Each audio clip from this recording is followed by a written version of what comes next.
You ask Tiger to solve. This deals with linear equations with one unknown. The final result is x equals -22/7. Let's solve it step by step. Group all constants on the right side of the equation. Subtract 220 from both sides.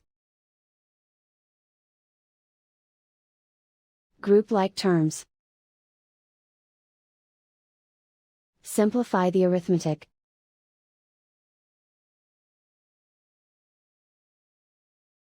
Isolate the x. Divide both sides by 70. Simplify the fraction. Find the greatest common factor of the numerator and denominator. Factor out and cancel the greatest common factor. And so the final result is x equals -22/7.